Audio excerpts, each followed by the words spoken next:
I tested 5 different peptides for a 20-day cycle, and the results surprised me.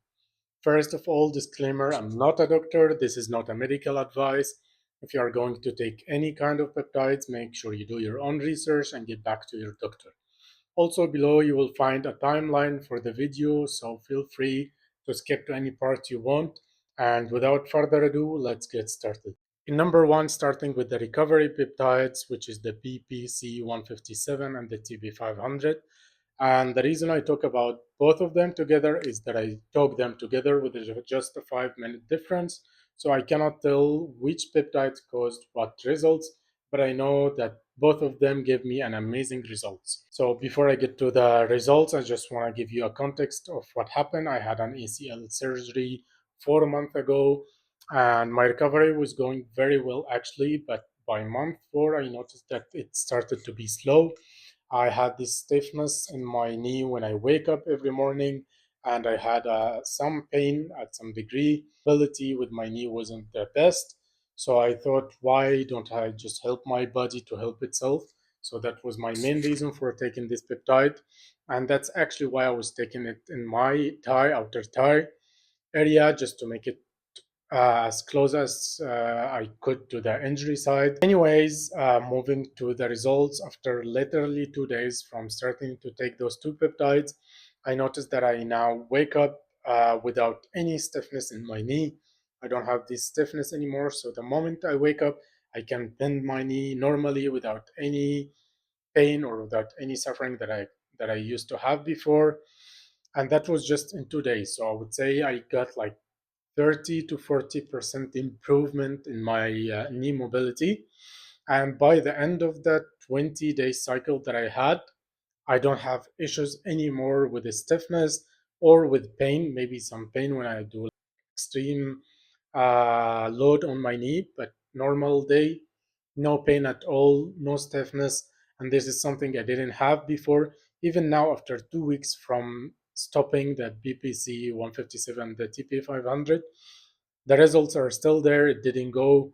So I'm super surprised about the way it turned to be because, yeah, I expected to have some results, but not as great as this. That was my experience with those two peptides. Moving to the next one, which is the Epithalon. So, mainly for those who don't know, Epithalon, people take it for circadian rhythm, make it more regular, to have better sleep. And so many people said that they have very vivid dream when they start taking this peptide. But anyway, this peptide work on a very cellular level to fix your telomere. So I would say it's hard to say if it gave you a results or no. But anyways, from my own experience, I didn't have any results at all. I took it for 10 days continuous. Maybe 2 days I stopped in the middle. But the only thing I noticed that happened when I take this peptide is that I have a very disturbing nightmares. Usually I don't have any nightmares and I don't even dream or remember my dreams. But when I started taking this one, I noticed that I have very vivid nightmares. And I thought, okay, maybe it's just by coincidence. So that was the reason I stopped in the middle for 2 days. I didn't have any nightmares in those 2 days, but when I came back to the other 5 days, nightmares came back again. So I would say this is the only thing I noticed from taking this peptide. Maybe on a cellular level, it's fixing my telomeres, making my cells better. I don't know. But results wise, I didn't see anything. Even in my sleep, I didn't notice any difference. Some people say they had a better sleep, better recovery, but me following my sleep cycle, I didn't notice any difference, whether it's mental or physical difference, or even on my Whoop readings, it was all the same. So I wouldn't recommend it to anyone, honestly, because I didn't see anything positive from it. Now, moving to the last two peptides, which is the Selank and the Cmax. I was taking those peptides together as well, not as a stack separately, but together with maybe 5 to 20 minutes difference. So I cannot also tell you which did what, but I can tell you that both together worked. And in a second, I will explain exactly how they work. So I used to take them first thing in the morning. First 2, 3 days, I didn't notice much, but maybe in day number 4, I started to notice that I get much deeper when I go to work. When I start working in something, I can focus for a longer times. I don't get distracted as easily as I do when I don't take the peptides. So I was seeing very, very good effects work wise. And socially wise, I will also notice that I get more confident talking to people. I get more relaxed in talking in general. And this is not normal for me, I would say. Like, I tend not to speak to people much. When I speak, I have some stuttering or something. But when I was on Selank and Cmax, I didn't notice this at all. So I would say they have very, very good effects without any stimulating effects. If you are expecting an endorphin waterfall or something like this, any effect that you can get from Adderall, it's far from this. You just get it's more natural feeling, I would say. So you just get good results without bad effects. And actually, just when I stopped Clank and Cmax in the middle, so in each cycle I took, I stopped in the middle to see the difference and reflect on what's happening.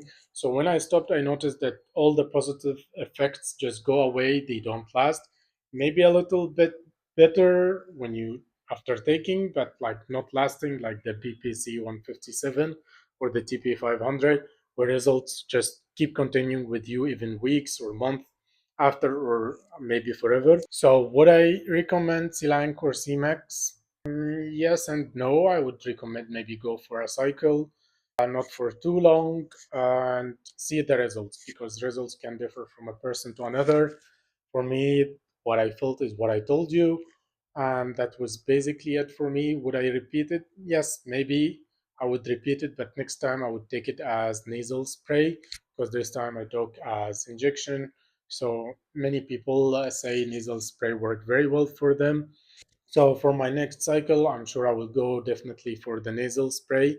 And if anything, I will make another video on it. And finally, a few advices I would give for everyone if you decided to go for peptides. Number one, and the most important one, as they say, measure twice and cut once. Make sure to double, triple, and quadruple check the vendor you are buying from. Make sure that they will provide you with a certificate of analysis that is third party tested and that include the HPLC analysis to make sure that what you are paying for is what you're getting and to make sure there is no contamination in whatever you are buying from. I reached out to at least 8 to 10 vendors. They all provided some kind of fake certificate of analysis, so it was so hard to reach one or two vendors that provide a proper certificate of analysis. So it wasn't an easy job to find a proper vendor that provide a certificate of analysis. So make sure what you are injecting in your body, at least the peptides you are taking, at the end of the day, we are taking something with a high risk because it's not FDA approved.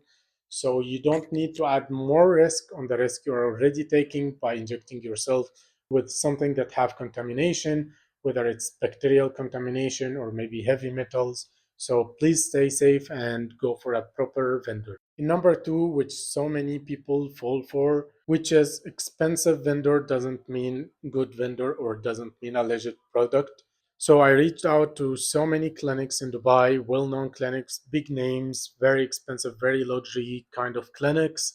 Whenever I asked for a certificate of analysis, most of them were just like giving an unclear answers, or they just say, "Okay, we cannot provide this now," or "We can provide this after doing a consultation." I don't know consulting for what, but like after consultation.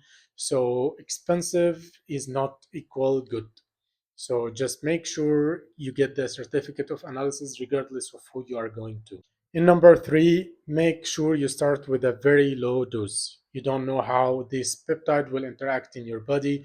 What is effective for me might not be effective for you, and what is safe for someone else might not be safe for you.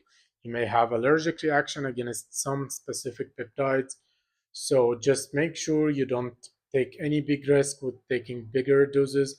Make sure you go for the least effective dose you can do until you make sure that your body doesn't react negatively to these peptides. Then you can gradually increase the dosage as you go. And finally, if this video helped you in any way, please make sure to follow Mahmoud Builds for more content on health, fitness, and travel. And if you have any question, please drop it in the comment below. I will answer all of them. See you next video.